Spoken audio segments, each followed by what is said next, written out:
তিনি বলেছিলাম না খুব সুন্দর একটা জায়গায় তোমাকে নিয়ে আসবো। স্যার সালাম আলাইকুম, আমার নাম তুর্য, আসলাম। আমি রিসোর্টের ম্যানেজার। ও আচ্ছা আচ্ছা, আমাদের রুমটা আসলে স্যার সবকিছু রেডি আছে। আজ কিন্তু একটা বিশেষ দিন, আজ আমার ওয়াইফের বার্থডে। অনেক ভালোবাসি তোমায়, আর যাকে এতটা ভালোবাসি তার এই বিশেষ মুহূর্তটাকে আমি কখনো মিস করতে পারি?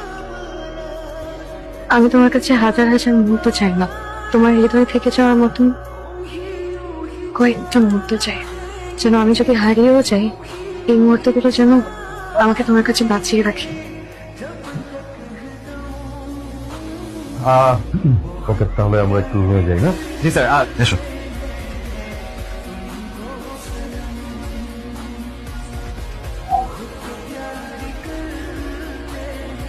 ও হো, আমি তো তোমাকে একটা কথা বলতে ভুলে গেছিলাম। বনানীতে আমি আর তুমি ৩,৫০০ স্কোয়ার ফিটের একটা ফ্ল্যাট বুকিং দিয়েছিলাম না? হ্যাঁ, ওটা তো নেক্সট উইকে হ্যান্ড ওভার করছে। আমি তোমাকে এই কথাটা আগে বলতে চেয়েছিলাম।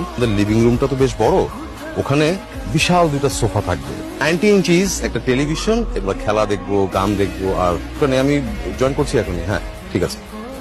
এই, শোনো না তিনি, এই যে ওখানে রেস্টুরেন্ট আছে, রেস্টুরেন্টে যে তুমি কিছু একটা অর্ডার করে খেতে থাকো, আমি এসে জয়েন করছি। ঠিক আছে?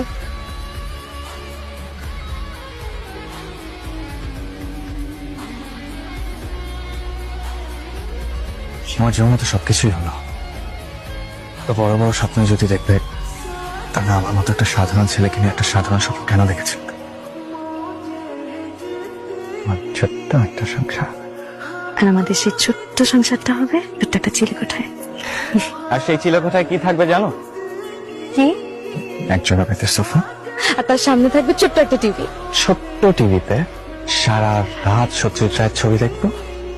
আর এভাবেই যেন ওই মিষ্টি ভালোবাসায় জড়িয়ে থাকি আমাদের ছোট্ট সংসারটা। আমার সব মিথ্যা, খুব ভালো আছি, শুধু আমি ভালো। খুব ভালো আছি, আর আমি চাই তুমিও ভালো থাকো। একজন ভালো জীবন সঙ্গী খুঁজে তোমার সংসারটা শুরু করো, দেখবে সেই মানুষটা তোমাকে এতটাই ভালোবাসবে যে তোমার পুরো জীবনটা বদলে যাবে। তোমার আমাকে আর মনে পড়বে না, তুমি আমাকেও ভুলে থাকতে পারবে। আমার জীবন হয়তো বদলে যাবে, কিন্তু আমি তোমাকে কখনই ভুলতে পারবো না।